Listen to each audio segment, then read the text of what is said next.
On the 27th of May 2017, Mo3 attended a concert at Club Phantom in Fort Worth, celebrating his birthday a few days early. But unfortunately, things would take a turn for the worse that evening, with gunfire erupting in the club just before 4 a.m. and a 31-year-old man by the name of Hector Wilkins, aka Lil Half or Heck, being shot in the upper torso, later dying in hospital. And police would later claim that this was a gang-related killing. Mo3 himself would later be arrested in connection with this shooting in an early morning raid on his home, even later breaking down the surprise raid in an interview with Cam Capone. I heard a knock at the door. I mean, it was just me and my son. I heard beating at the door. Boom, boom. I'm like, before I even walked to the door, it hit me. I knew. I was like, oh, okay. Okay. They was gonna kick the in, so I was like, hold up. So right when I opened the door, it's AR-15, big flag lights, and me and my son face.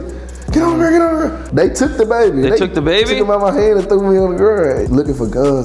Man, so. Mo3 was charged with aggravated assault with a deadly weapon with bond set at $100,000. And he would even do a phone-in interview from jail to say cheese with a title suggesting that he was facing 30 years if convicted. Mo3 would even claim that the cops were fans of him and they let him drive to jail in his own Tahoe truck, even letting him stop at McDonald's on the way, suggesting that he was greeted in jail like Tupac Shakur. Hey man, but they was fans, man. They let me ride. They put me in the car. They let me ride Tahoe. Took me to McDonald's and got me a sausage and eggs, man. But they booked me in, man. I came in the bitch like Pac, man. I came in the like Pac.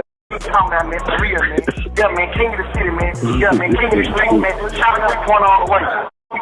During the call, Mo3 also revealed to Sean Cotton that he had spent tens of thousands of dollars on a lawyer already.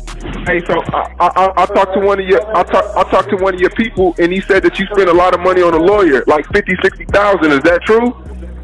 Yeah, man, look, man, I dropped 60 for the Fort Worth, man. I dropped 50 racks, man, just from the Fort Worth, man.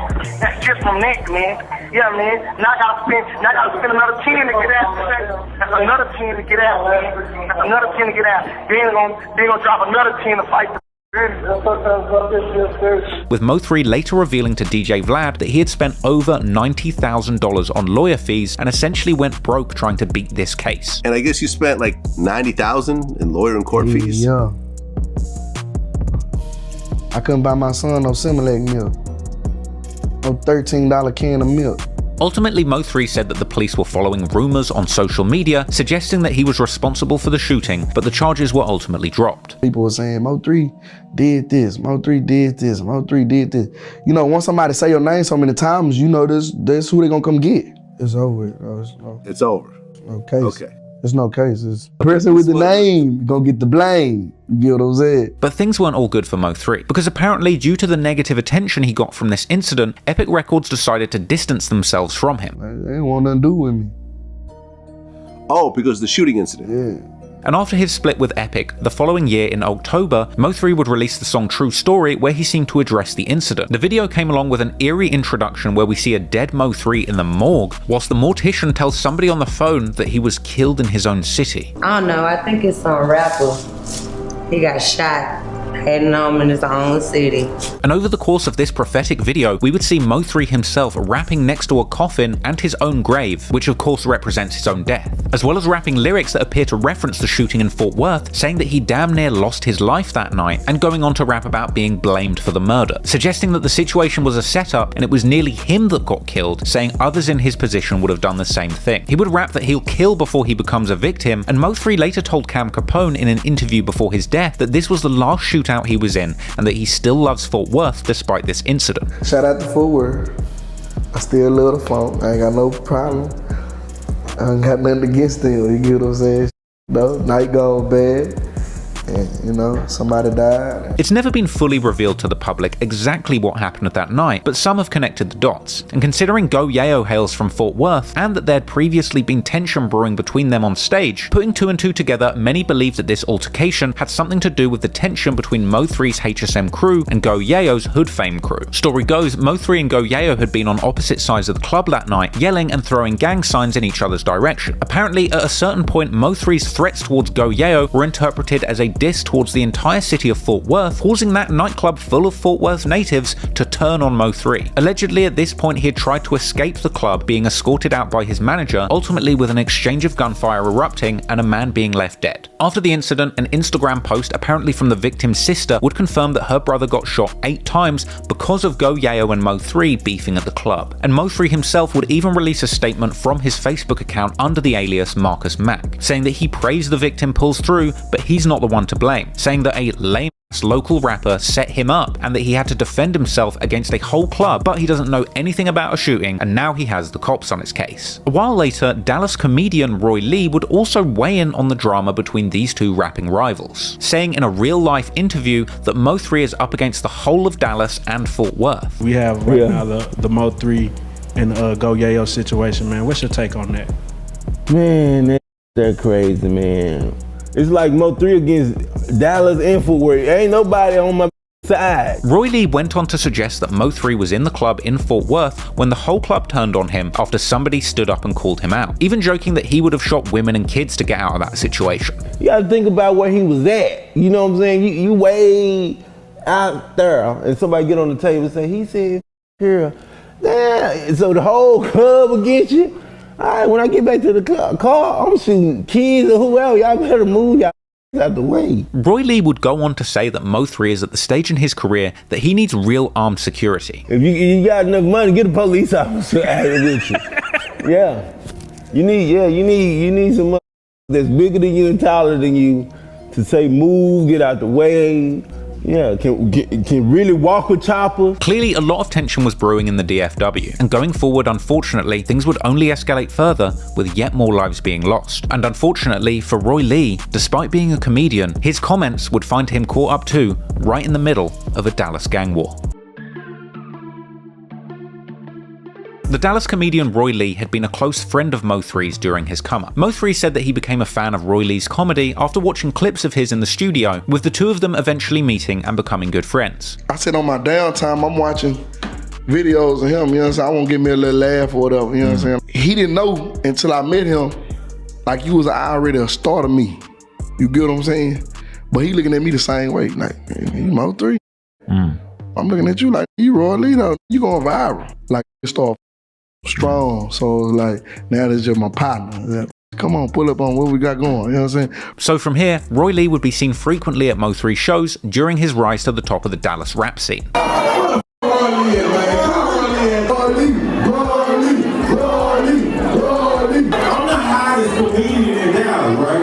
However, in an interview following Mo3's arrest for that fatal shooting in Fort Worth, Roy Lee would end up dropping some shade on Mo3's rival Yella Beezy, saying in a real-life interview that some of the rappers claiming Oak Cliff can come over and get robbed. This was an apparent reference to an earlier video where Yella Beezy had claimed to be from Oak Cliff, America, and saying that he runs the city. Oak Cliff, America, yeah. Yella Beezy, man, we in here, man.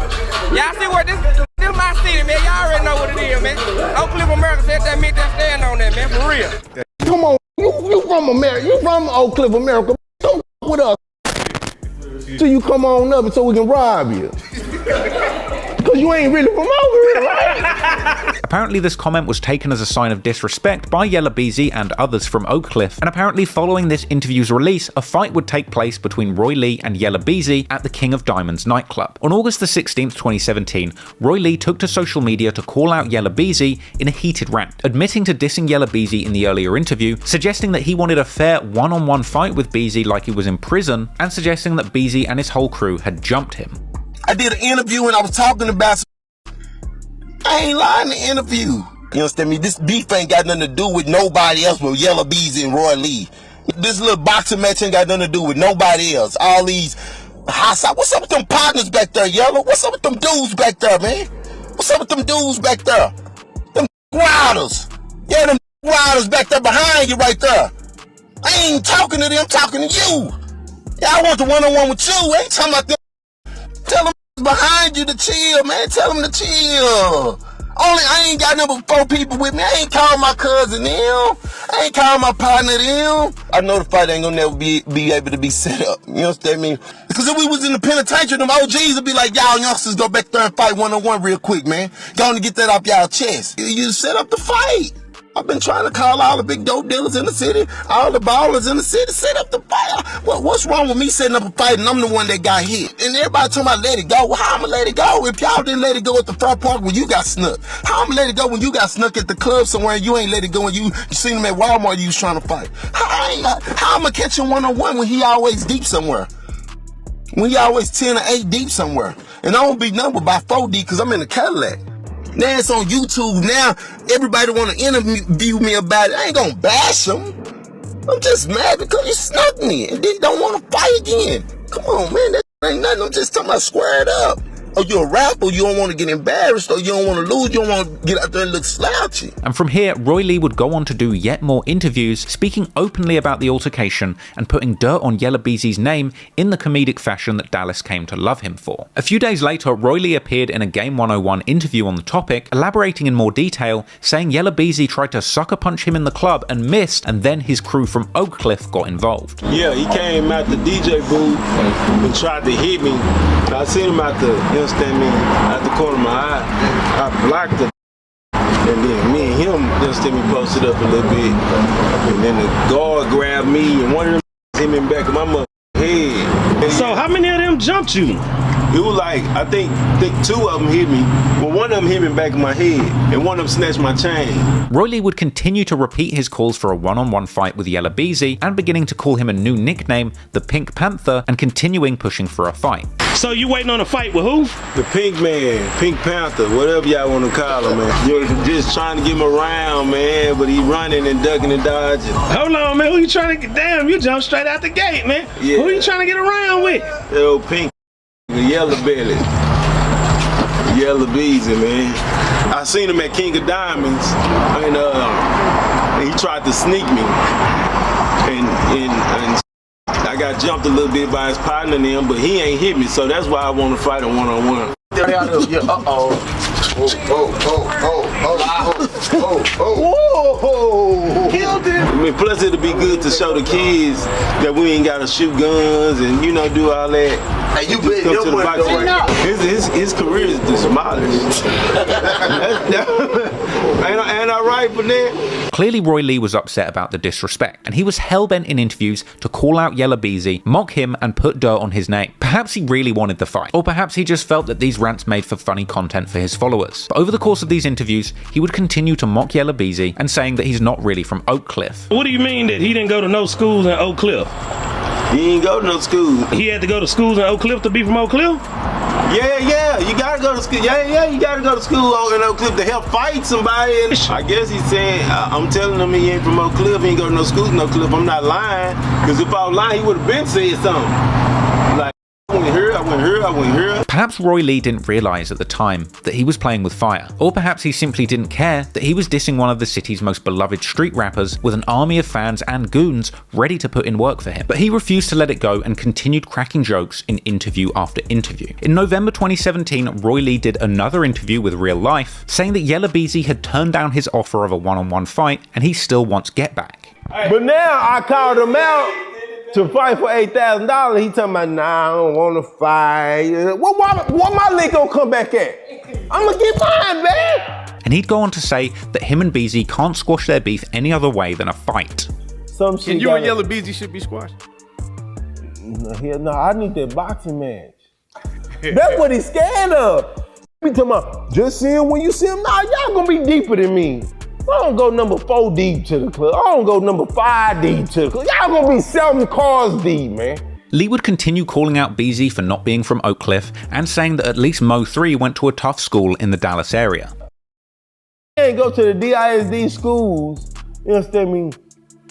You don't count.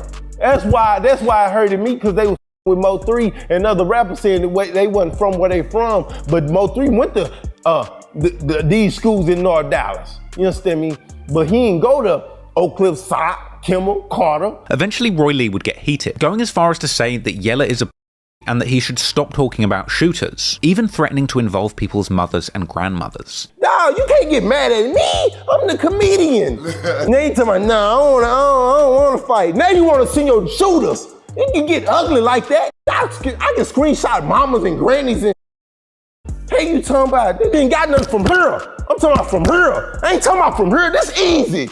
You know, I just got out of jail from seeing locked up, finna go do 60. Roy Lee would end the interview with one final piece of disrespect, saying if Yella Beezy can't fight him in his own city, then he will get robbed when he leaves Texas, and even questioning whether or not he is really a Crip. So if you go out of town to New York, you don't snatch that. If you go to Atlanta, Chicago, California, you don't take that. But you want to take it to some shooting. I don't know, ain't no Crips in Forney, ain't no Crips in Mesquite. Roy Lee's mockery of Yella Beezy was relentless. Clearly his comedy skills combined with a bruised ego over the sucker punch had Roy Lee cracking joke after joke at Yella Beezy's expense. But to be fair to Yella Beezy, it's understandable why he wouldn't want to fight a comedian for $8,000 at this point, because during this time in 2017, his career was going from strength to strength. In 2017, Yella Beezy's career was taking off. His latest mixtape, Light Work Volume 2, released on the 21st of November 2017, and that tape included his future hit single, That's On Me. The track had lyrics where Beezy referred to his ops being after him, and he would rap that people are following him on Twitter and in the streets trying to rob him, but saying he keeps his pistol on him, as well as lyrics where he denied ever being shot. The track itself got a music video and a major push from Beezy's team, and from here, the song became a monster hit over the course of the next year. Today, the video for that song has over 130 million views on YouTube, with the track gaining mainstream traction, even peaking at number 56 on the Billboard Hot 100 charts, eventually with the song being certified gold. And from here, getting an all-star remix that racked up a staggering 272 million YouTube views, including extra verses from 2 Chainz, T.I., Rich the Kid, Jeezy, Boosie, and Trap Boy Freddy, who was also having a productive 2017, with his latest release Overtime dropping the 1st of July 2017. With all this going on in the midst of Mo3 catching a case after the nightclub shooting in Fort Worth, losing him his deal with Epic and going broke. But Mo3 continued pushing things forward, dropping a music video for his track True Story where he addressed the nightclub shooting, with that coming out in October 2017. This set the stage for his next major project release, Shotters 3.0, coming out on the 15th of March 2018. But while Mo3 was trying to overcome the struggles that came from that deadly incident at his birthday show, Yella Beezy and Trap Boy Freddy were pushing their careers forward too, and Roy Lee was continuing to do interviews, making Yella Beezy the butt of the joke. Roy Lee would appear on Real Life once again for a January 2018 interview where he elaborated further on the altercation between him and Beezy's team, this time accompanied by his 2 nephews who were apparently there at the time of the fight, with it being suggested that at the time, Roy Lee was being drunk and aggressive. This my nephew. These 2 my nephews I love. Allegedly, you were being real aggressive in the club. Uncharacteristic of Roy Lee. And I see him start going at the mouth. All right, who you be with? You with Yella Beezy? That's his exact word. He just tripping, he drunk. This is what he do, we drink.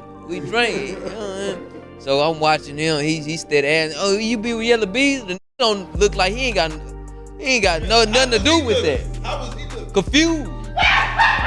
He don't know what's going on. Say, oh, I ain't got nothing to do with that. What you and Yella Beezy got going, I ain't got nothing to do with that. And Roy Lee still asked him again. No, I'm saying though, do you be with Yella Beezy? I ain't say do you got nothing to do with that. That's around the time that same dude he asking for was walking around. So allegedly he got hit with a 1-piece. Who? Mr. Lee. Mr. Roy Lee. Allegedly, he got hit with a 1-piece. Yeah, when the other dude he was looking for came, because at first he was like, yo, what, you be with Yella Beezy? Who led the escape, like, when it was time to get up out of there? When it was time to get up out of there, Roy Lee was on the ground, my boy, because they was all after him. Yeah. It was about like 18 though. At least about 9 of them was on Roy Lee. So look, despite this explanation being very amusing, he did kind of reveal that he'd been a bit of an aggressor in this beef. And to be honest, looking at it from that perspective, Roy Lee is being truly reckless. And as the interview went on, it became clear that this sort of behavior is apparently a common occurrence when Roy has had too much alcohol. Do you think this all could have been avoided if Roy Lee just quit drinking so much? He could have. You're right, you got a point right there. You got a point right there. From here, the interview said point blank that Roy Lee's behavior is dangerous, with Lee revealing that his antics have brought so much danger to those around him that he can't even find security who will protect him. For a comedian, you live a really dangerous life, bro. Nah, security guard told me that. He said, man, I don't think I could be your bodyguard. You doing too much. I said, no, we need you to come on, man. And I'll be honest, it was this follow-up interview which made me feel a little bit more that Roy Lee was just out here without a care in the world for his own safety or those around him. At one point, his nephew even tells him to squash the beef, and Lee refuses. I said it's a squash between you and Yella Beezy. Nah, it ain't squash between us, man. How I'ma squash something and I ain't seen nothing? How I'ma squash a roach and I ain't seen the roach? And Lee would even go on to drag Mo3 and his manager Rainwater into the mix. I feel like you about to spark up like a South Dallas versus Oak Cliff war. Nah, it ain't gonna be South Dallas versus Oak Cliff. No. Cause we can go there. Ask me that question. Shout out to Rainwater and Mo3 cause they said I get my information from Rainwater and Mo3. I ain't got nothing to do with, they ain't got nothing to do with none of this. But his mixtape coming. That's my boy. He coming to my birthday party to perform. That's my Roy Lee was really out here roasting Yella Beezy like he was on Comedy Central, but the problem is, the balance of power in the city of Dallas was shifting. Whilst Mo3 was still trying to clean up his reputation from that nightclub shooting, the other rappers in the city were coming up quick time. And according to Yella Beezy in an interview at the start of February, Mo3 had called him to squash the beef, suggesting that their tension had stemmed from a woman spreading misinformation between them. It was just like you said, just like a miscommunication. He called me one day and was like, hey, well, yeah, just this street, I want to holler at you about something in your hood. I'm like, where you at? He told me where you were, I come put up on him. Was telling him, yeah, my Oak Cliff America said you can't come to the cliff no more. They gonna kill you, they gonna do some lame. And she wasn't even talking about me. Oh, I wasn't talking about him, I was talking about the other Yella Beezy. There's only one Yella Beezy here, like, hey, what other Yella Beezy you gonna say? So it's still from a female? Nah, it was like a lot of that happened, but that was a situation that was in it, you know what I'm saying? And I had my thinking that, you feel me? Now, whether or not you believe the beef was truly squashed, soon there would be more tension between the top rappers in Dallas, as Trap Boy Freddy would release his biggest mixtape to date, Freddy Krueger 3, on the 26th of February 2018, a project which had the monster posse cut featuring Yella Beezy and Go Yayo, 6-pick. Mo3 not being on the track would later be seen as a source of tension between the two, with Sean Cotton asking Mo3 why he wasn't on the song and Mo suggesting that he didn't even want to be on the track. You know, they came out with the Pick 6 record, you know, I didn't want to be a part of that. But let me finish. I'm not mad about no Pick 6. Yeah, but I'm just saying though, this is something that everybody... Freddy would go on to reveal the following month that at this point him and Mo3 hadn't spoken in months since the drama with Go Yayo, but also suggesting he didn't have a problem with Mo3, going on to suggest that he was just mad at him for talking to Go Yayo and putting him on the song 6-pick after the incident at the nightclub. See, now me and him, we were cool money, you see what I'm saying? That's my dog. We still be cool right now. But man, that ain't talking since the Yayo. Him and Yayo. Yeah. He was bad to be for still talking to Yayo, so that's what it was. With Freddy saying that he unfollowed Mo3 after finding out he was upset about the Go Yayo feature. Look, I unfollow him, I ain't got to play on, we ain't got to play like we partners and none of that. Like, if it smokes, say it smoke. And it proved to me in that interview.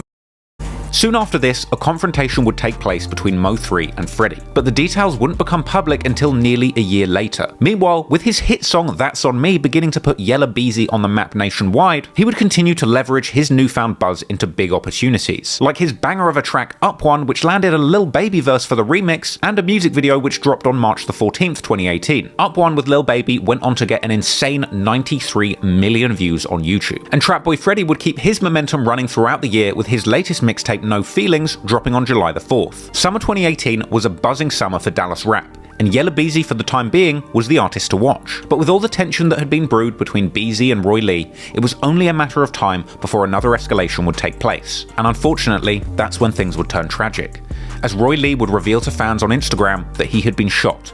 According to a later article, at 7:50 p.m. on September the 25th, Roy Lee was sitting in the parking lot of the Preston Valley Shopping Centre when a shooting took place, leaving Roy Lee shot in the leg and being rushed to hospital. Roy Lee had been seen in social media videos following the shooting, saying that he'd been shot in the leg and that he'd called the police and ambulance.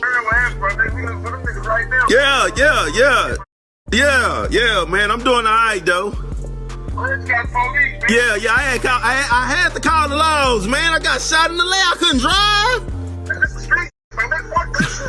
Man, the laws was there before you would have came. You would have got laws for any goddamn thing, man. Man, you don't with the law. They calling them up the donut shop. Man, bye, man. Talking about the police, man. Man, I'm not finna get into it with that. I couldn't drive. If I would've called him, it would've took him 20, 30 minutes. Hell no, that mean the ambulance, police, all the firefighter, that's in the same bucket. All of them coming. It was an emergency. They took me to the emergency. They talking about, well, I know this too much of a thug, man. Talking about what they doing, what they don't do. Roy Lee had seemingly recovered well from the incident, and for weeks following the shooting, he would continue to perform live stand-up comedy. But at some point, he would take a turn for the worse. Other clips would circulate on social media showing Roy Lee laid up getting treatment in the hospital after the shooting, and he would continue to discuss the shooting on social media, saying that the shooters must have seen him at the Texaco gas station. Yeah, because I know your leg's broke. So I know, that's what I was saying. No, by my ankle, the left ankle. It's out my hands, man. It's out my hands, man. No, I got shot, Brandon. I was just about to go. I was just about to drive out. I said, I'm at Texaco. Oh, I thought you said shells. So I just backed in the park at the barbecue spot. So obviously they seen me at Texaco. I'm just saying, I think they was watching me at Texaco. Because Texaco and shells across the street, across from each other. I was just sitting in the car.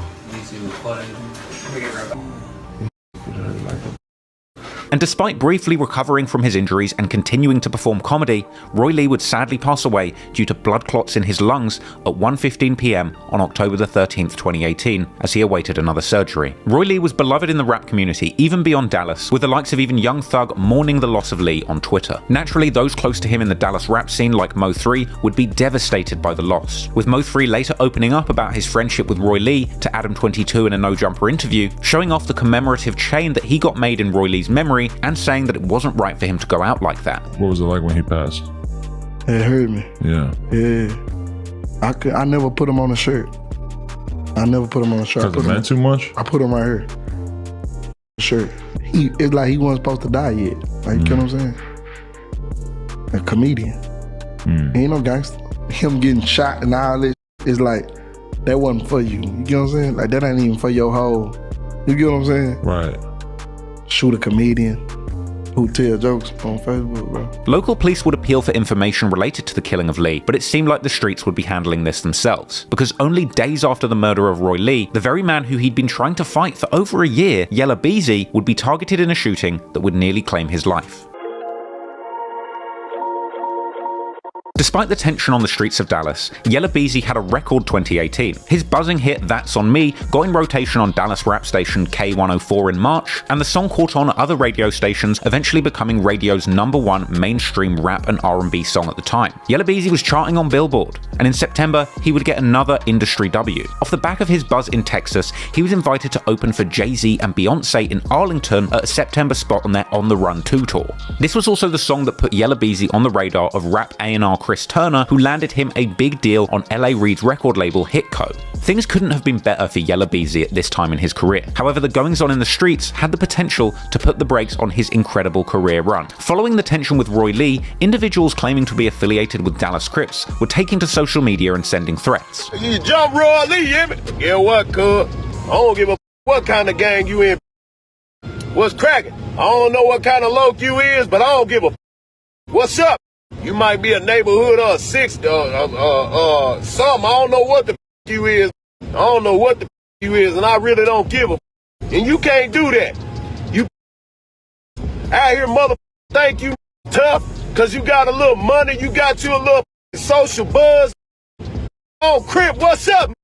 Now, it's been disputed whether or not the man in that video was actually any serious threat, but what we do know is that people all over the city were devastated by the loss of Roy Lee, from his own family to friends like Mo3 and his manager Rainwater. Clearly, somebody was out for revenge for what happened to Roy Lee, because only days after he was pronounced dead, in the early hours of the morning, on October the 14th, 2018, Yella Beezy is targeted in a drive-by shooting on the Sam Rayburn Tollway in Lewisville, Texas. The news reported over a dozen rounds were fired in the incident, with police finding a wounded Yella Beezy at 3:30 a.m. alongside State Highway 121 bypass, suffering 3 gunshot wounds. His G-Wagon was allegedly completely destroyed, and this near-fatal highway shooting was significant enough to make it to the TV news. Louisville police say at 3:38 this morning they got a 911 call from a driver saying he'd been shot multiple times by someone in another vehicle in the northbound lanes of the Sam Rayburn Tollway at FM 544. Police say 26-year-old DeAndre Conway was shot 3 times and was still conscious and breathing when he was transported to a nearby hospital. After the shooting, Beezy was taken to the hospital, but fortunately survived, being pictured on Twitter in stable condition, surrounded by his family. And he would later even show off his gunshot wounds to IG Live viewers in a clip that's probably too gory to show you on YouTube. Unity. What, right now? Anybody? Loosen it up some. Otherwise, it's gonna take out some healing skin. Because it's so dry. I encourage you and everyone else. This right here. This right here. This one though, that's where I had the chest tube at. Right here, where they would drain the blood out of my lungs. See, a lot with a lie, they were like, I got here right there too. Nah, that's where I had the chest tube at, and they would drain the blood from my lungs. You know what I'm saying? I got this right here, got shot right here too. Yeah, y'all gonna see how ugly my nipple look. Yeah, everything going on Apple, going on everywhere, all music platforms. You feel me? Seemingly, no arrests would be made in connection to this shooting, and despite the Dallas Observer reporting that Beezy's rapid rise had been halted by the shooting, following his recovery, Beezy would quite literally be back at it again, continuing his career on an upward trajectory through the rest of 2018, releasing his next project, Ain't Going Back, in November, which had big features from his idols Boosie and Kevin Gates, as well as YG, Lil Baby, 2 Chainz, T.I. Jeezy, and Rich the Kid. And that same month, Yella Beezy also opened up about the shooting in an extensive Breakfast Club interview, where they questioned him more intensely than the Dallas police probably did. He would explain that he left a club and people were following him home on the highway, eventually opening fire on his car. You know, I told him I gotta go. So when I'm leaving, I get up in the car. Everybody know, like, when you leaving the club, you gotta be looking like through your rear view. Like, you gotta try to see who follows. So when I leave the club, I'm running red lights and everything. Same with me. If you coming through the red light, that means you follow. So I'm on top of it, so I know what to do. Like, after that, you get what I'm saying? I'll get on the highway, I'm punching it. Like, it seemed like a couple cars trying to pull up on me. When I'm looking down, that's when I guess the car put up beside me and just start letting into the car or whatever. Beezy described the shooting himself, saying that he climbed in the passenger seat and steered the car whilst it was still moving with one hand whilst trying to find his gun, ultimately crashing the car and running off. I end up literally jumping into the passenger seat and start trying to steer because I'm trying to find the gun. I'm steady getting hit up, and so I swerved and I spun out and I crashed the car. So I find my phone, just open the door, get out the car, I start running.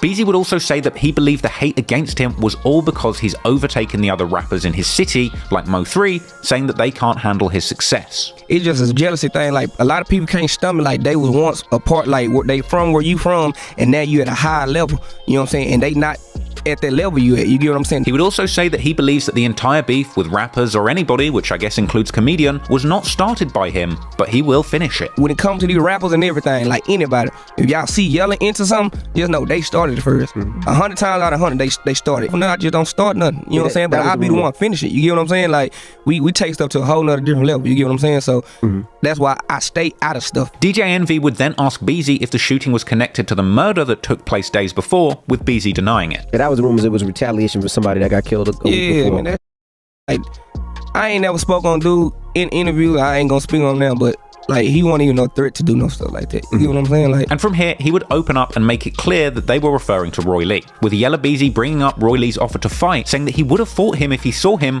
but denying having anything to do with his death. The whole time you screaming out fighting. That's what we wanted to do. So when I seen that's what we gonna do, we had already had a conversation where I did that.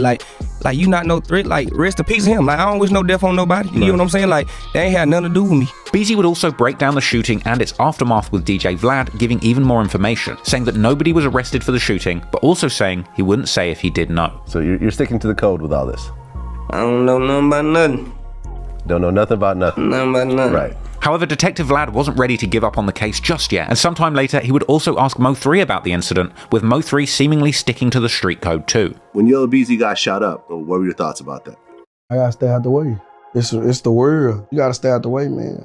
Clearly the tension between the rappers in Dallas was getting worse and worse as the months went by, and at a certain point OGs from the rap game were even getting involved trying to give advice. Lil Boosie warned Yella Beezy after the incident, saying that he needs to keep a gun in his car and he shouldn't go back to his own city because the haters there will kill you.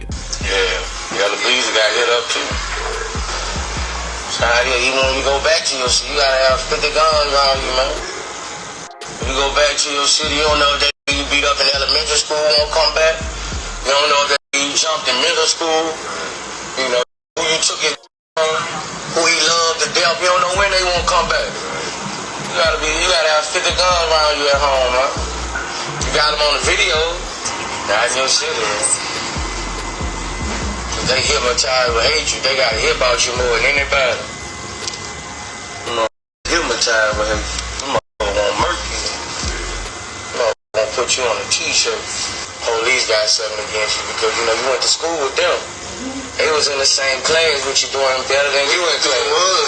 Was you been in the classroom? Yeah, man, the police gonna put you in your city. Yeah. Police gonna put you in your city because, you know, they went to school with you. And they was doing better than you in class. And now you in success, you know. Hey, I'm finna with this, I'm finna bring him down.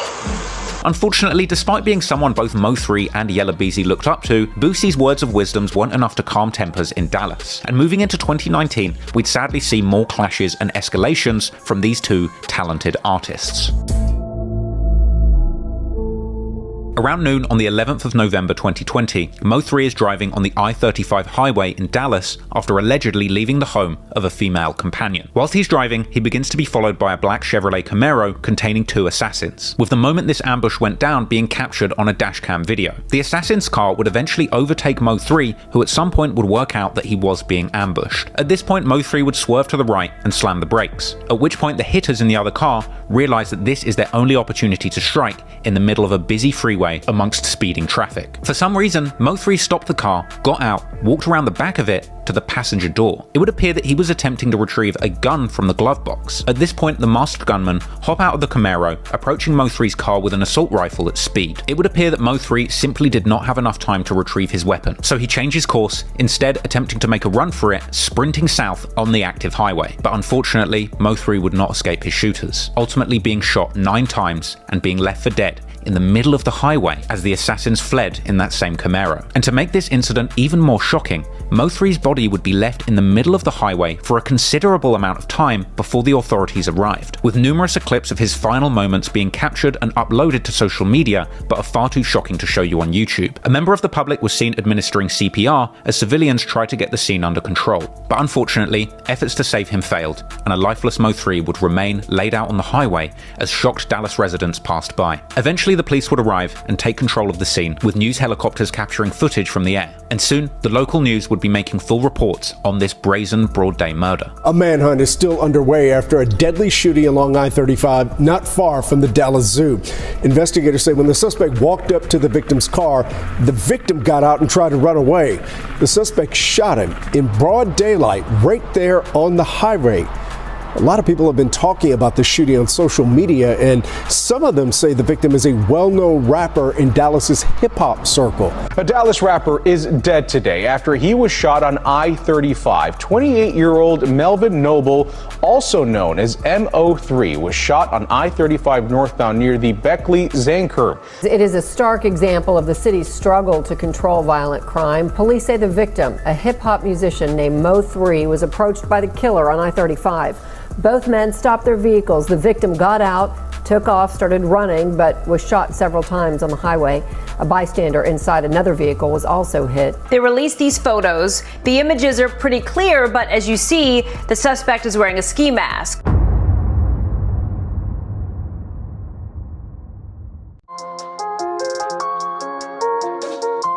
After the brutal murder of Mo3 on a busy freeway, his various enemies didn't take long to begin posting about it. Seemingly only minutes after the murder, Boy Freddy would post a jaw-dropping story, where he appeared to be stuck in the same traffic jam caused by the murder itself. Man, whoever got the freeway blocked out need to get y'all together, dog. God, can't get on the freeway. Man, Law got the freeway blocked off all the way on Polk, dog. The f they got going? I got the young boy with me, too. Yeah.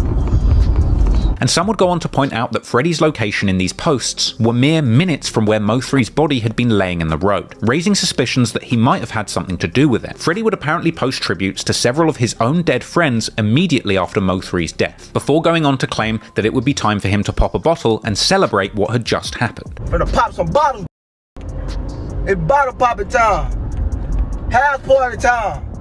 Butt naked time. But Freddy wasn't the only person active on social media following Mo3's untimely demise. Yella Beezy would go live on Instagram with the comments flooded with people suggesting that Beezy was responsible for Mo3's killing. But naturally, Beezy would play dumb to the whole thing. What y'all talking about, man? Goddamn me. Once my smoke right out the jaw. Say no more, say less. And finally, we get to Go Yayo, who would also mock Mo3, responding to a post on Facebook saying they wish it was Go Yayo getting shot instead, with Go Yayo clapping back saying that he's going to live forever, #murdergang. Beyond some coincidental posts and the obvious joy they were getting from seeing their biggest rival killed, at this point there was really nothing more to suggest that Go Yayo, Trap Boy Freddy, or Yella Beezy were directly involved in this incident. But Mo3 was a beloved figure in North Dallas. Therefore, it's no surprise that reports of retaliatory incidents followed his killing, with it being suggested by some outlets that as many as 8 people had died in the wake of Mo3's assassination. It is a map that marks the madness of murder and mayhem. Over a 48-hour period, 6 identified Dallas locations, 8 people dead. But this afternoon, DPD Chief Renee Hall called it an alarming increase in the city's homicide rate and described why.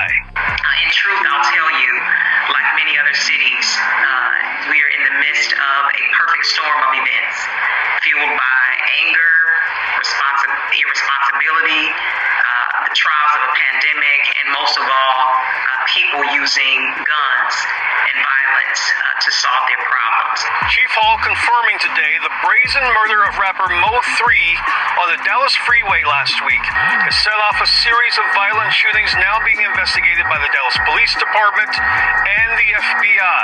Since his death, we've had some other shootings and other violence that has been or appears to be loosely related to his death. The incidents, according to sources, include the drive-by shooting at this East Oak Cliff house on Sunday. 43-year-old Terrence Reed was killed. Clearly, the killing of Mo3 had intensified the violence behind the music in Dallas. And soon, another famous rapper affiliated with Mo3 would end up catching a stray in this beef too, as regular collaborator and mentor of Mo3's Boosie would visit Dallas to attend a vigil for his fallen friend. I appreciate all the times we had together.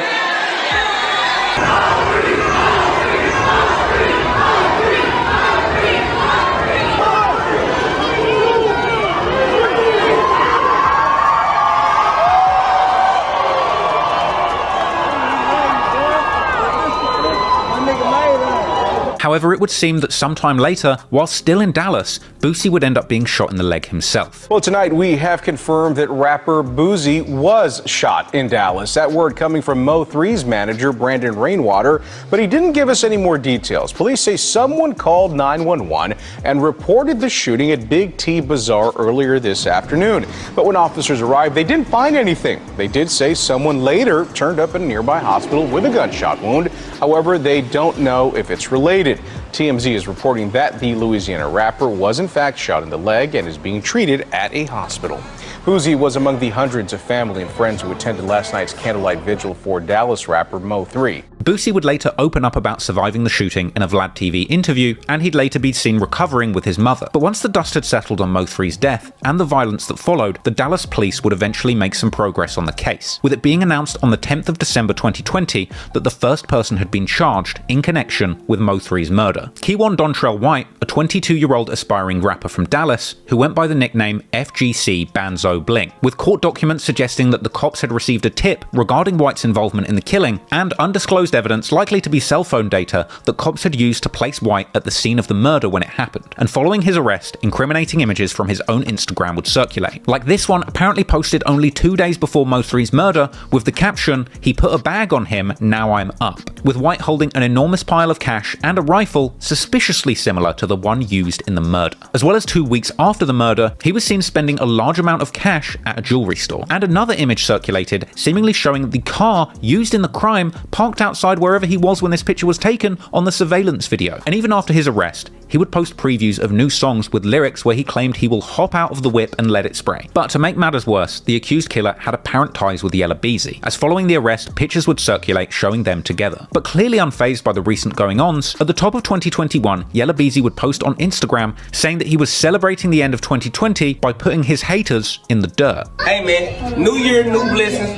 You understand me? We made it through a hell of a year. You understand? Anybody that ain't for you, anybody that's going against you, anybody that's goddamn negative, you understand me, ain't bringing no positive vibe. You know, in the words of Gucci, put that in the dirt.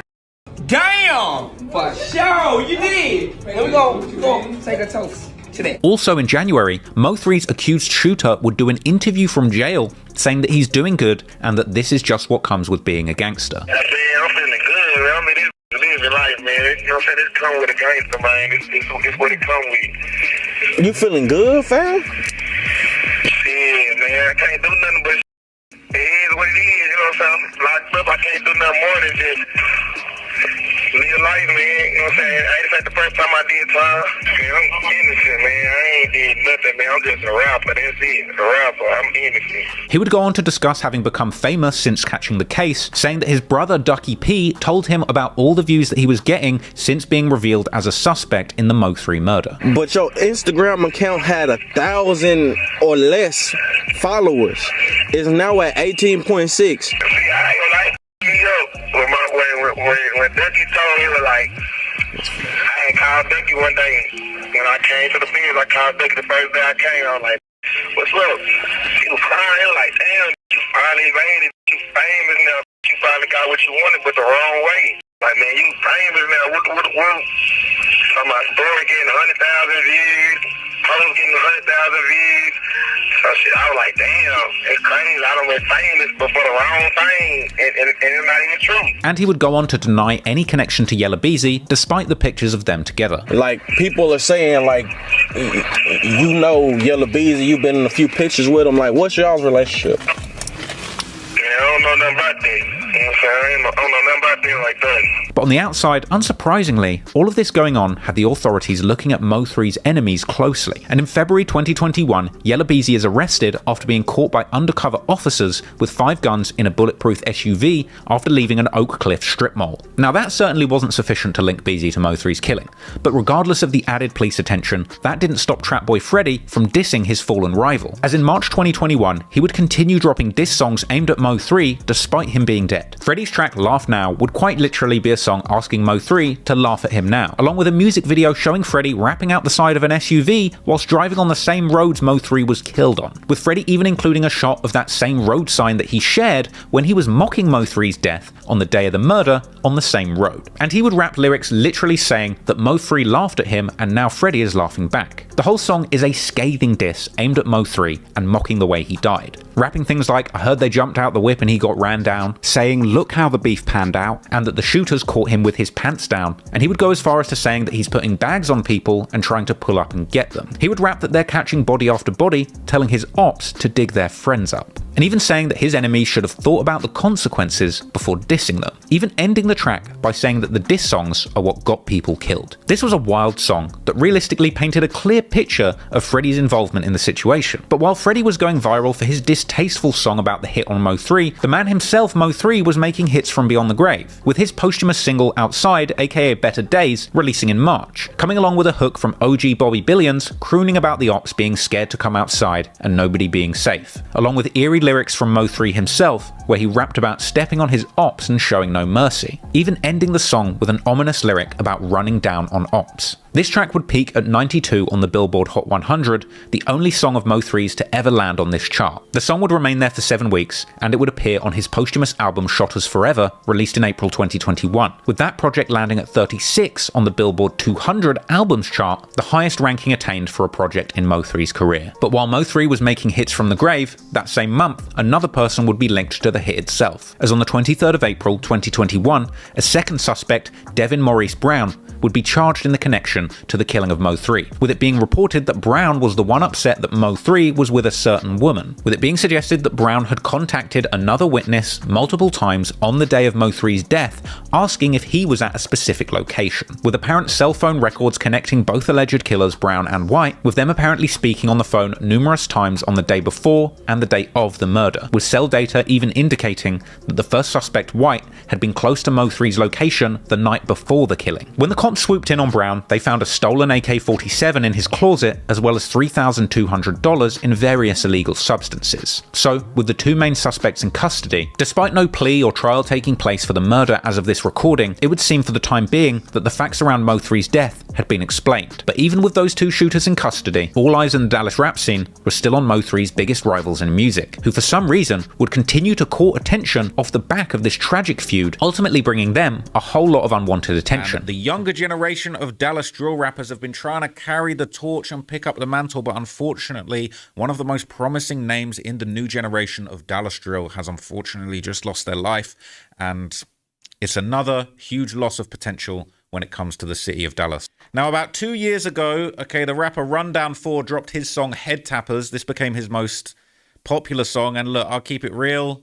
You see what's going on in this, all right? It's not, this ain't a day out at the picnic, all right? There's firearms left, right, and center. They're doing the like microphone freestyle. You remember that little trend that everyone was doing, but they're doing it with a pipe. Okay, it's actually crazy. But this was a poppin' song. It came out in March 2023. It's racked up over 1.3 million views. He was showing a lot of potential, but clearly he was showing everybody that he was not playing. He was standing on, but this was not somebody to be played with, okay? He was putting out that demonic energy. Now, this song itself was actually aimed at his ops and anybody that was speaking disrespectfully on their fallen member Jizzle, okay? Some of the lyrics in this song would kind of reference Jizzle. It would say, speaking on Jizzle, a quick way to die. I'll make a dude's mama put his ass on a t-shirt.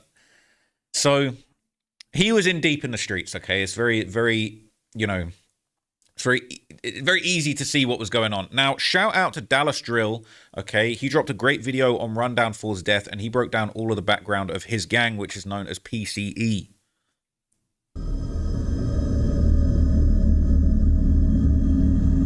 PCE, short for Problem Child Entertainment, is a clique from Lancaster with ties to Savage Gang and close connections to 300. For years, they were also connected with 5K, ATM, and OTG, mainly because of Jizzle, who was a part of OTG and had strong ties with ATM. Jizzle wasn't just another member.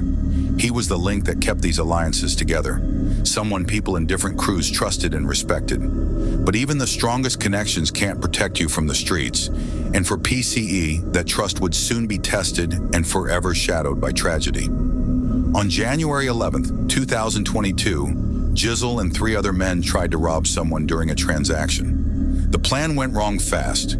Jizzle was accidentally shot, both by one of his own friends and the person they were targeting. His death hit the streets hard. For Rundown 4, it was a turning point. The moment he stopped holding back, stopped thinking twice, and fully stepped into the streets with no hesitation or caution. After Jizzle's death, PCE clicked up with ATM, 5K, and OTG, posting up and holding their ground in their territory, the Hills. But the alliance didn't last. Tensions rose when PCE members got involved with 5K members' sisters and girlfriends, according to Rundown 4. For months, the gang stayed mostly cordial, but everything changed when 5K started dissing Jizzle, even though he was part of OTG. So, Rundown 4 made it clear he was not tolerating anybody dissing Jizzle, okay? In this situation, it's going to make it more complicated. You got people messing with each other, sisters, girlfriends, all of that stuff.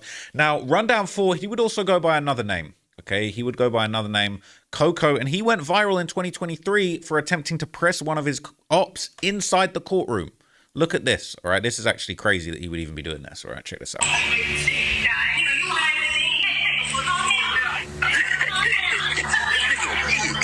Bro, this nigga a hoe, bro. Oh my god, this nigga making a scene. Why this nigga the loud, blood? What the? Hey, look, Coco, leave that hoe, nigga. This nigga the loud. Bro, Coco, bro, hell nah, bitch. Go to your shit, bitch. This nigga making the scene, blood. What the fuck, cuz? Hey, y'all can't say my brother a hoe. He horning a nigga right now, oh bro. We're gonna go home. Do the stairs? Do the stairs take you down too? Come on, bitch.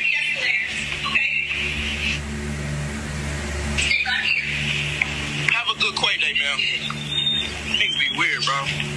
Nigga ass. Yeah, I swear. Nigga,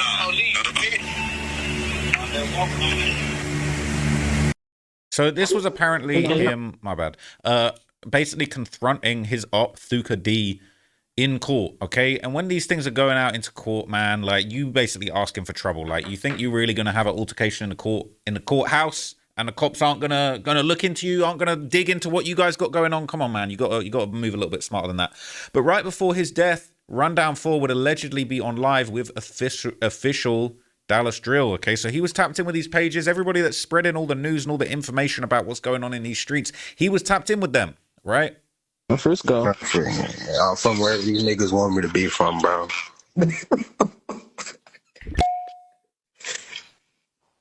I bet y'all want to perk my nigga in public.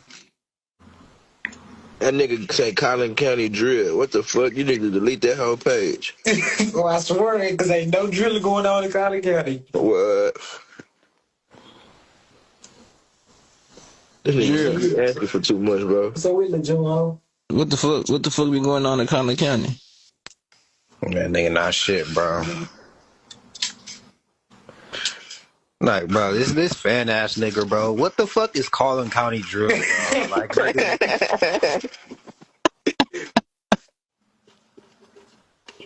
Drill, why you playing with you, twin? Hey, they tell me why Cyrus make that weekend Billboard remix. What the fuck? Drill, why you playing with you, bitch?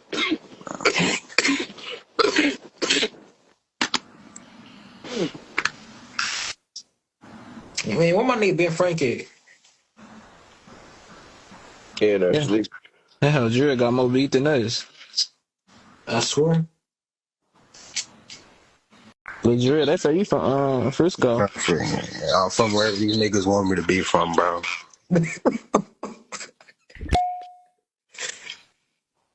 I bet y'all want to perk my nigga in public. That nigga say Collin County drill. What the fuck? You need to delete that whole page. So, look, they out there jumping on the Dallas Drill pages. They saying ain't nothing going down in Collin County. You need to delete that page.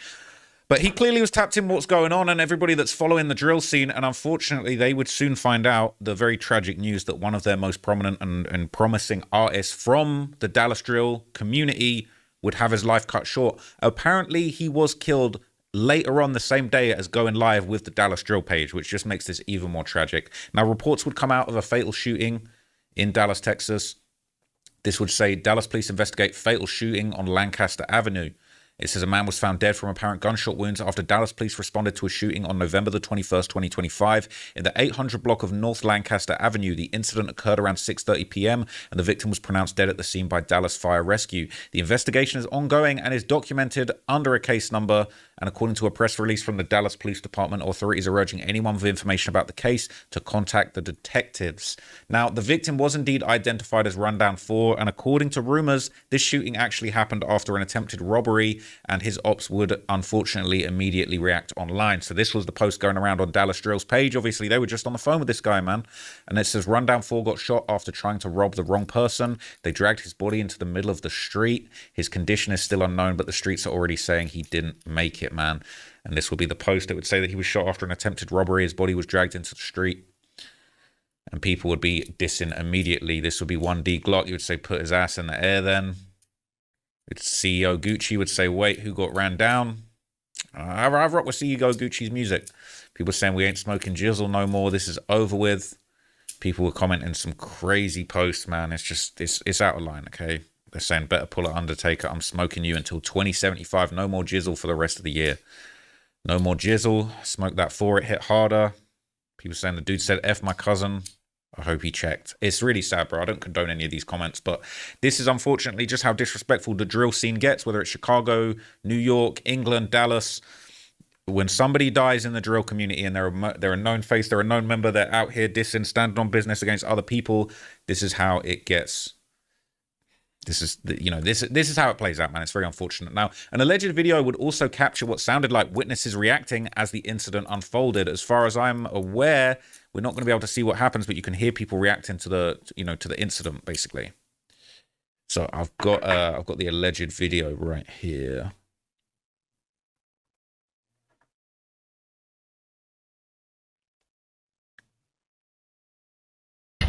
Hello, my food. I still want my. Oh, he is getting shot at. Ooh! Ooh! They your feet! Yeah. Back the fuck up from around there. Nigga. Damn. Oh, god damn. Shit, it's so much going on. Hold on, why he come over here? I don't know, but he getting low for real, though. They by that blue. Man, that's just super messed up. Now, the police were later seen cordoning off the scene outside of an auto zone, and this was going viral too.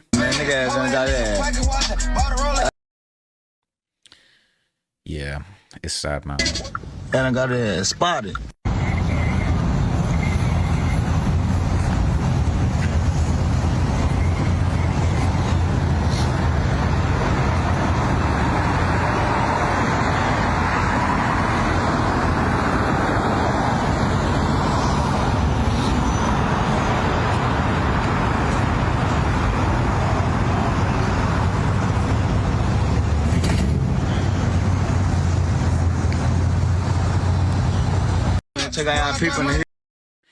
Yeah, it's really sad, man. And Dallas Drill would also provide a theory on what happened.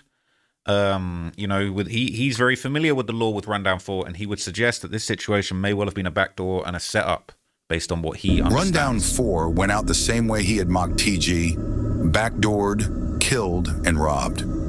He was around someone his cousin in jail was connected to.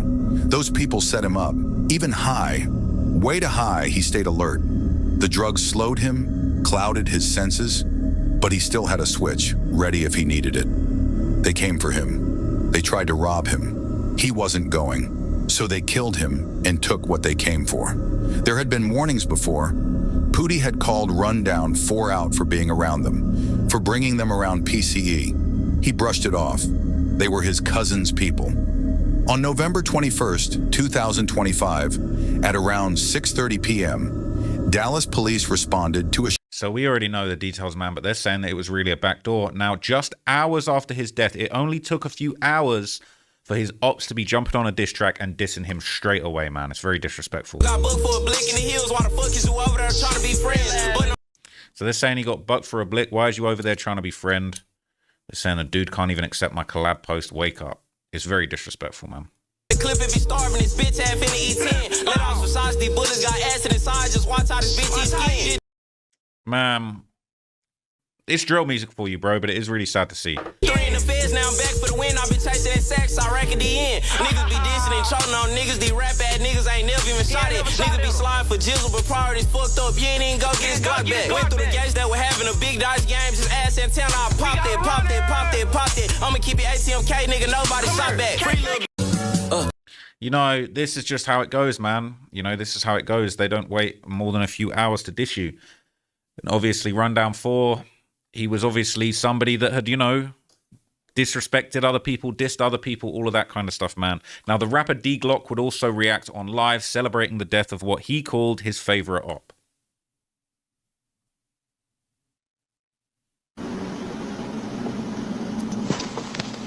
Going, boy? Man, I'm chilling. What you on, man? I'm just enjoying life right now. Somebody can't do. No, I'm enjoying life to the fullest right now. Hey, on some real shit. Like you can't even lie. Today is a wonderful day, right? Oh Jesus, today a beautiful day.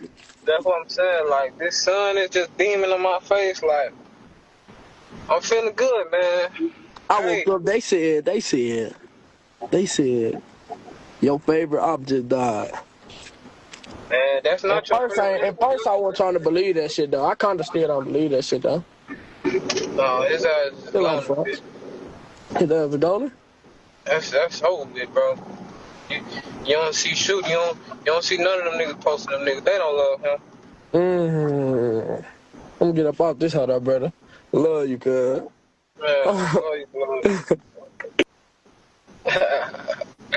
Now, the trolling would continue, okay, and soon after this, another video would circulate online that would show him basically dissing and disrespecting and dancing around with a box of Cocoa Puff cereal, which was apparently basically a way to make fun of Rundown 4 because his nickname was actually Coco.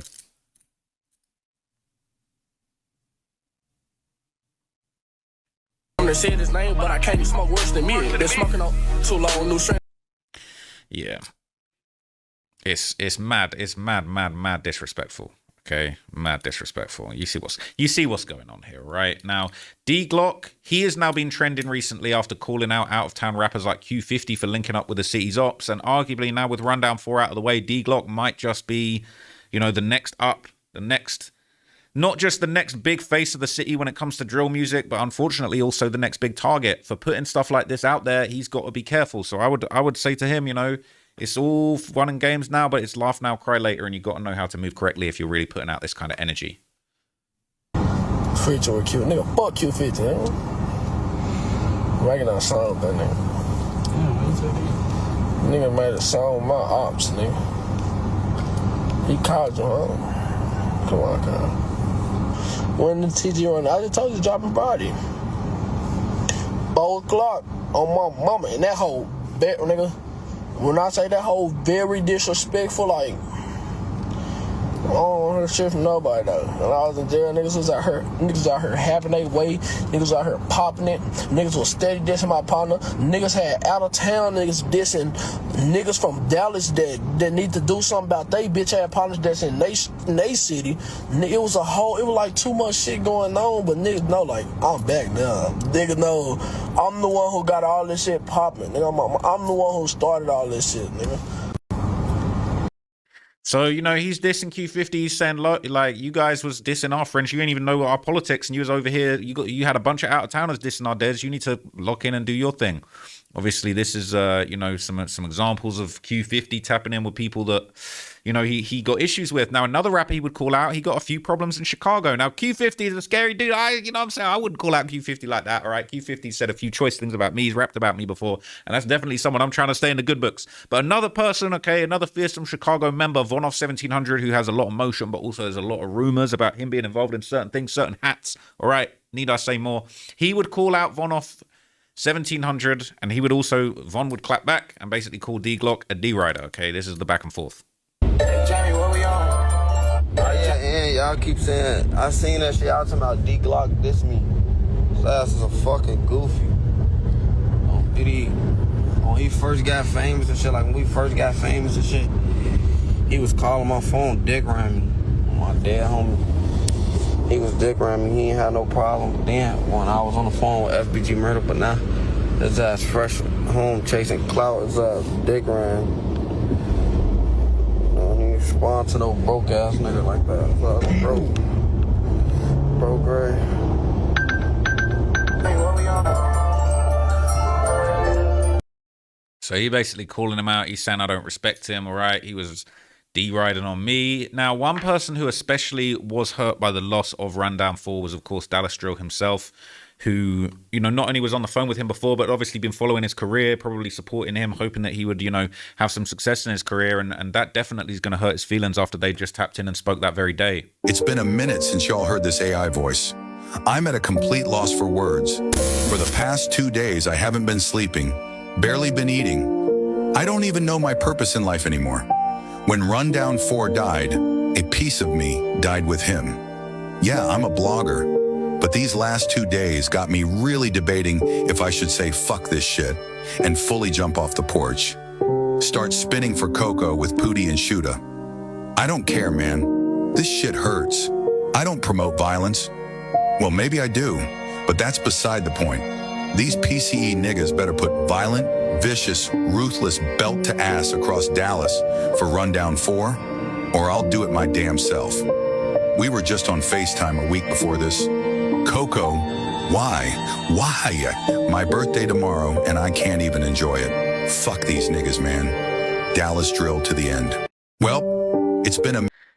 I'm not gonna lie, that's not the energy you need to be putting out there. Like, realistically, if you're a blogger, okay, you don't want to be telling, but you don't want to be saying PC needs to put belt out, all of that stuff, okay? You're a blogger, you got to stay a blogger, man. So, look, Dallas Drill Official, I don't know you, okay? You got the AI voice, but, like, you got to learn to separate yourself from these situations, okay? There's been people I've covered that have passed away. The death of Fulio was definitely something that made me very hurt and very mournful, but at the same time, you got to have a separation, man. You're not involved like that, okay? Gang, I want to tell you about a really tragic story that happened right in the early hours of the new year of 2026, because a rising Dallas artist by the name Z the Wizard, who actually had signed to Future's label, ended up getting shot in the head in a nightclub in an incident that was witnessed by one of the most popping rappers in the game right now, Big X the Plug. So this is the news report of the incident, which happened in the early hours of New Year's Day. And this all went down apparently at the Pink House strip club. And Z the Wizard ended up getting, shot in the head. And as far as I'm aware, he is still hospitalized and on life support, fighting for his life following this tragic incident. Tonight, the family of a Dallas rapper says he remains on life support after a shooting at a nightclub early New Year's Day. Police responded to Pink House, Dallas around 3:45 Thursday morning. Multiple people were shot. 5 victims had to be rushed to the hospital. And among the victims was a rapper known as Z the Wizard. The Dallas Observer recently named him a top 20 rapper to watch. Just this last year alone, he stuck out the most as being one of the most promising newer talents to come out of the DFW. Now, despite his being on life support, his family says they are staying positive about his recovery and they are asking for prayers and privacy. So there was actually some footage, not of the incident itself, but of the aftermath. And we actually saw Big X the Plug, who's a rapper that I'm a huge fan of, by the way, kind of walking out of the club after the shooting saying they shot Z in the head. What the F? And so this is that footage. You might have already seen this going around on social media, but I'll play this for you now. We don't see anything gruesome in this video, but we kind of just see everybody just in shock and disbelief about what had just gone down in the club. Boy, look at Big X the Plug on my metal glass. They shooting.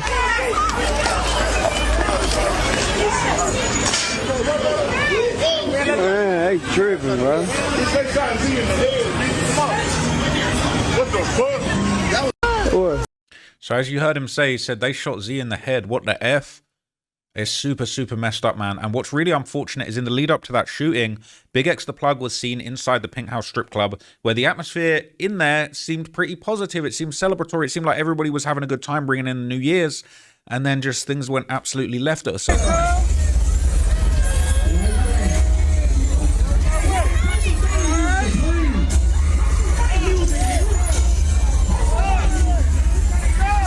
As you can see, the caption says Big X the Plug and Z the Wizard in Dallas for New Year's.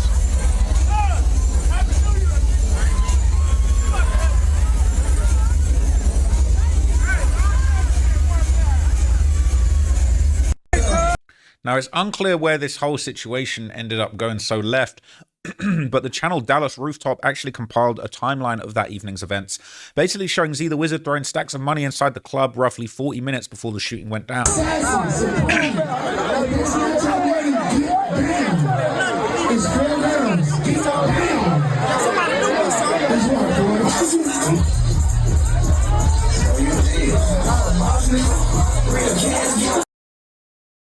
So as you can see, it seemed like a celebratory mood in the club.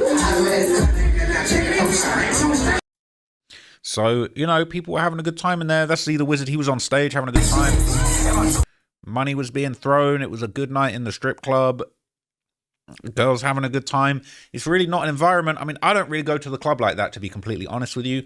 But sometimes it's just hard to believe, like, were people not being searched? Was it security? Like, who was involved in this incident? It's absolutely crazy, and we really don't have too many answers. But tell you what I want to do is I want to tell you just a little bit of backstory about Z the Wizard and what his history is, because August of last year, 2025, it's crazy to even say 2025 is last year now at this point, but that's what it is. He officially signed to Future's label, and he was set to be one of the new big artists that was about to put Dallas on a major stage. Obviously, you got Yella Beezy. He's currently incarcerated, fighting charges in the murder of Mo3. Mo3 obviously lost his life, and they're still trying to get justice for what happened to Mo3. So Z was looking like he was going to really carry the torch for Dallas when he signed to Future back in August. So, this is him signing his deal, signing to the Future's Free Bands label. And, a lot of people saying major move. People saying he's signing and not reading, but hey, if Future says he wants to sign you, that's a legendary person in the scene, okay? Now, Z the Wizard was apparently part of the New Dallas movement, okay? A collective of kind of like-minded artists in the new generation promoting unity across Dallas, okay? And the YouTuber Dallas Scoreboard actually talked about this on his channel and basically explained how this was kind of a new generation, a new movement after there'd been so much fracturing and war and infighting. The Mo3 Yella Beezy beef had kind of destroyed the Dallas music scene to a certain extent. And, you know, this was essentially going to be a new generation, a whole new wave. The New Dallas movement was started early 2024 by the likes of popular rising artists such as Zillionaire Doe and Montana 700. Coming up simultaneously with the Dallas drill scene, New Dallas would take a different approach to the masses, choosing to promote unity and motivation for the city by bringing some of the most reputable trappers and scammers from almost every respected hood in Dallas. Their most notable faces of the movement, Zillionaire Doe, who hails from the Four Deuce neighborhood in South Dallas and Montana, 700 from the Woodtown neighborhood in Oak Cliff, has risen to the top ranks in the city as far as influence goes, with Montana signing a record deal with 300 back in August of 2024, as well as Doe signing to Yo Gotti's CMG in February of this year, dropping huge street bangers like Back to the South and Pipeline turning the city up last year. As stated before, the New Dallas scene consists of rappers from all different hoods, like BFG Bands from Pleasant Grove, Head Huncho, Amir from East Dallas, Kevin Got Bands from Singing Hills, and Himothy Chung from DeSoto, just to name a few.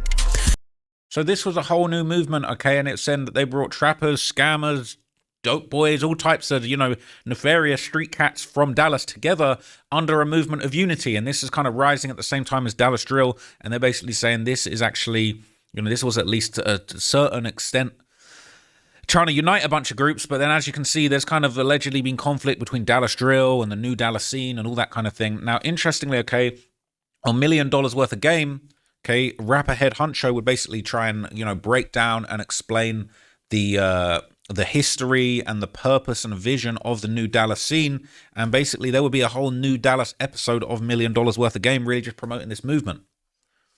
They up there front row. We represent each other, you know what I'm saying? This is new beat, you know what I'm saying? I'm playing the back. Absolutely. You know what I'm saying? Long as I'm in the building, you know what I'm saying? Absolutely. You know what I'm saying? That's just the type of nigga I am. Like, I just want to see everybody win. Like, I love seeing my niggas popping, you know what I'm saying? I don't be hating, you know what I'm saying? A lot of niggas be hating on they niggas when they niggas winning. I ain't never been no hater. That ain't in my, you know what I'm saying? I ain't got no hang bone in me, you know what I'm saying? I just love we look good, you know what I'm saying? They love this new D shit. You hear me? We look good, you feel me? They love this new D shit, man. We just letting the world know, like, and we all from different neighborhoods, you know what I'm saying? My neighborhood and his neighborhood grew up beefing with each other, you know what I'm saying? My pops and his OG and them beefing with each other, man. We bring this shit back, you know what I'm saying? The city look good right now. The city was just fucked up. Yeah. They see us, they proud. Niggas love the screen they from Dallas right now. Real talk. You know what I'm saying? Nah, for real, like, this shit really going on. I watch y'all shit all the time. That's what's up, appreciate I like how y'all talk to Dirk and them, you know what I'm saying? I like that shit. Appreciate you, man. You know what I'm saying? For real, like, this new D shit, like we ain't playing like we cool for the cameras. Nah, it's really my partner for real. I really grew up with this nigga. You know what I'm saying? My nigga Wiz, one of the ones. You know what I'm saying? He didn't get to talk. My nigga Wiz, one of the ones. Z the Wizard. One of the ones. Versatile. See, he's saying Z the Wizard, that's one of them ones. He putting him on. He's showing love. He's not on screen right now, but he's pointing him out and he's showing love, man. You know what I'm saying? This shit really going on. That's what you need to add. What you want to tell the world? Wiz, talk to him. I ain't gonna lie, bro. Then get him on top of the mill shit. It ain't really much more to say. They said it for us. Both of them. Yeah, what it is. We all gonna really say the same thing, yeah, it's me. It's not a facade, it's real, like, it's love, like, on down the line, back 30. You know what I'm saying? Believe that. It's love, so, bro, them said a lot. Said a lot for it, that's the Dallas. So that's Z the Wizard kind of giving his thoughts and basically saying it's really love between these crews. We're really trying to do something new and positive with this new generation. Okay, and people in the comments are saying that's how Go Yayo, Mo3, Trap Boy Freddy, and Yella Beezy were supposed to do it, but they all fell out. They all had beef. They all tried to kill each other. Mo3 passed away. Yella Beezy facing life in jail now. It's all good. They're saying we ain't doing no gambling, just saving and investing. Zillionaire, that is right. Okay, people saying they crying seeing this. All right, it's this heartbreaking shit in there. Okay, people really setting this aside and they doing positive stuff. People gaining a lot of respect for these new Dallas boys, especially Zillionaire Doe, talking about he ain't on that BS, right? If this wave catch on fire across the board and these guys stick together, it'll be the greatest movement in rap. This is something really positive. And a lot of fans were really excited about this movement and the way that it was coming together over in Dallas, man. They were saying on the Lone Star Ghetto subreddit, which is kind of following the Dallas scene, right? And following a lot of kind of like Texas music, particularly with a Dallas focus, but they focus on Texas. There's other Texas subreddits too. People saying I'm effing with that new Dallas movement heavy. So far, Zillionaire Doe, Z the Wizard, Montana 700, and Timothy Chung been going crazy with that getting money music. F a drill is Texas Nights. Got to get back to our roots. Money, cars, jewelry, clothes, and hoes. We're not followers out here. They saying we're not about that drill stuff. Okay, we're trying to be fly, making money. Who's saying, I know this may not make sense to you at all on first glance, but this, the new Dallas wave, is missing an overweight. What the hell? They're saying you need one big Mexican dude in your circle to keep this thing going. All right. People saying, I support new Dallas, but you got to realize Dallas drill isn't because MS is straight copying, but it's because they're young dudes. Most 14 to 20-year-olds don't have nice cars, jewelry, or hoes. Drill is the only thing they can rap about. It reflects their life. And it's unfortunate that it's kind of become a thing where it's like drill versus the new get money dudes. People are saying, like it or not, you can't hate on our drill scene. None of the people you named are bigger artists than FBG Murder out Dallas, Zillionaire Doe, Z the Wizard, Montana 700, and Timothy Chung. Don't do FBG Murder's numbers. Down voting don't make it true, but I believe FBG Murder, had a very unfortunate, incident, okay, where he ended up getting shot at a muffler shop. All right, but police called him the suspect. He might have been the threat. He might have been the problem. Okay, but anyway, some people have been pretty skeptical about whether this movement can even survive Dallas politics, and if it just ends up becoming new Dallas money getters versus the young drill generation who want to cause violence, whether it's not going to work. This is going around in another subreddit that follows the Dallas drill scene, Afdalistan, which is a crazy name. People saying new Dallas movement won't work, and here's why. The new Dallas movement is about pushing peace and unity between all sides. The reason it won't work is simple. Dallas doesn't have that type of culture. If it was Houston or Atlanta or the Bay type of city, it would work because historically those cities always move as a unit overall, so it won't be hard to get everyone on the same page for a unity movement. Dallas, however, has historically been the opposite. It's 2025 and you still got dudes arguing over who can claim East Dallas, LMAO.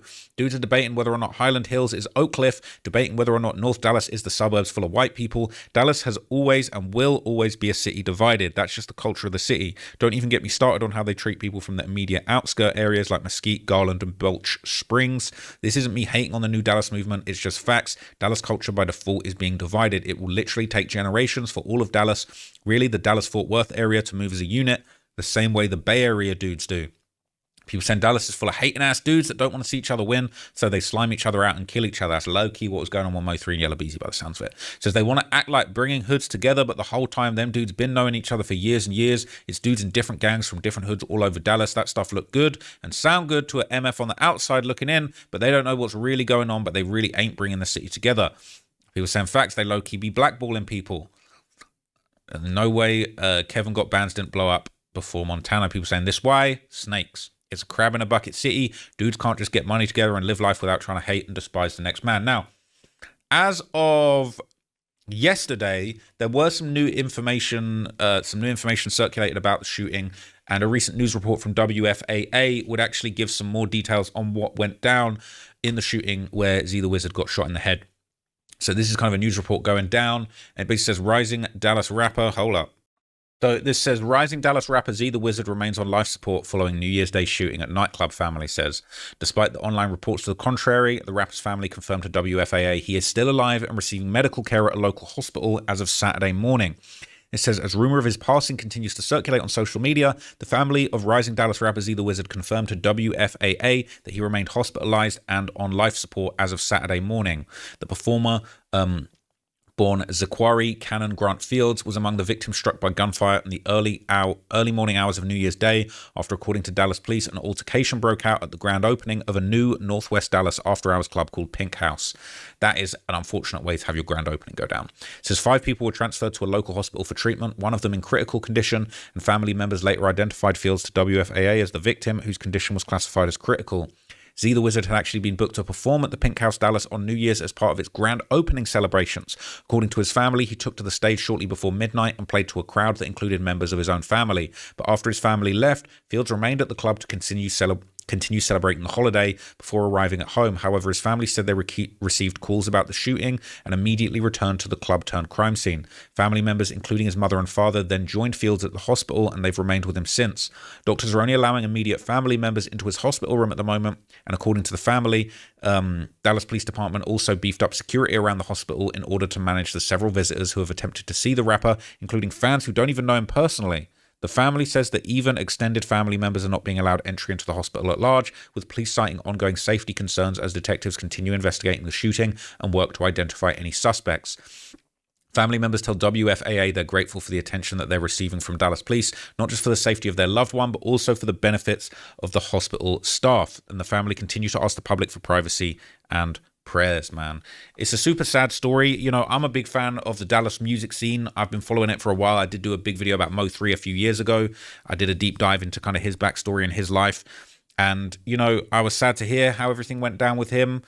I was sad to see Yella Beezy getting wrapped up in that. You know, it was he's somebody who's on the other side of the coin doing very well. It was disappointing to hear that he might have been involved in the murder of Mo3, and you know, maybe there is a crabs in a bucket mentality that's going on in Dallas. It would be a shame for the new Dallas scene to end up at war with the Dallas drill scene, but you know, it is very hard for two big groups like that to coexist, and two completely different ideologies about how to move, about how to exist, about how to do business.